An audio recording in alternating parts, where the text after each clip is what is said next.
Tu as déjà voulu commencer un sport, un instrument de musique, quelque chose, mais en fin de compte, tu ne l'as pas fait. Parce que tu avais peur du regard des gens, parce que tu as peur de comment les gens allaient te juger et comment les autres allaient te percevoir. Et à cause de ça, notre génération, elle ne veut plus apprendre. Parce qu'elle a peur du regard des autres. En fait, le problème, c'est qu'on a peur d'être jugé. On a peur d'être mal vu par les autres et que ça peut être pour les choses les plus débiles qui soient. J'ai vu des personnes avoir peur de lever la main en cours pour poser des questions dans un lieu où tu es censé apprendre. Mais juste parce qu'ils ne voulaient pas être percevoir comme bête par les autres, elle a préféré ne pas poser la question. C'est là que j'ai compris qu'on a changé les priorités. Il est mieux d'être bête et rester silencieux que de paraître bête pendant un moment et être plus intelligent après. Et je pense que c'est beaucoup à cause des réseaux sociaux. À force de scroller sur ton téléphone, voir des personnes réussir en quelques mois, en quelques semaines, devenir millionnaires, alors qu'ils ont ton âge, ça a reprogrammé nos cerveaux à penser que si tu ne réussis pas dans les 6 mois que tu commences, et bah alors c'est voué à l'échec. C'est parce qu'on voit les choses d'un mauvais point de vue. Il faut arrêter de regarder les réseaux et te dire il faut exactement que j'ai la même chose que cette personne. Il faut te concentrer sur le processus d'avancer chaque jour et te dire ça va marcher. Parce que c'est grâce à ça que ça va marcher justement. Parce que si tu restes dans ton coin, tu te dis ouais je fais ça 2-3 mois. Et si dans 2-3 mois ça marche pas, j'arrête.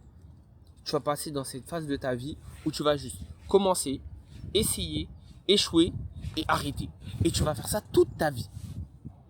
Mais maintenant que tu as compris qu'il faut arrêter de se fier au regard des gens et il ne faut pas se fier aux réseaux sociaux sur le niveau de ta réussite, comment faire pour continuer d'avancer alors qu'il n'y a aucun résultat? La première chose, c'est se détacher du résultat. Il faut arrêter de regarder le résultat et se dire il me faut ça, il me faut ça, il me faut ça, et te réveiller chaque jour et te dire il me faut ça. Il faut que tu te réveilles chaque jour en te disant si je fais ce pas, je me rapproche. Si je fais encore un pas, je me rapproche encore. Et à force, tu vas y arriver. Tu vas arriver à ta destination. Alors arrête de regarder le résultat et concentre-toi sur le processus. Concentre-toi sur le pas que tu vas faire aujourd'hui qui va te mener à la réussite. Parce que sache une chose, toutes les personnes qui te critiqueront sur ton chemin, c'est exactement les mêmes personnes que toi. Elles veulent essayer, elles veulent poursuivre leurs rêves et leurs passions, mais elles ont peur. Et elles ont tellement peur qu'elles préfèrent te critiquer parce que toi tu avances que eux faire le pas.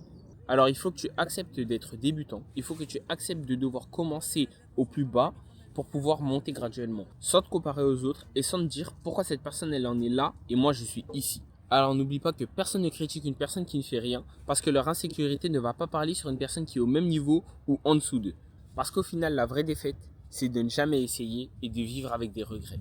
Alors merci de m'avoir écouté, n'hésitez pas à vous abonner, à liker la vidéo et on se retrouve pour une prochaine fois. Stay safe.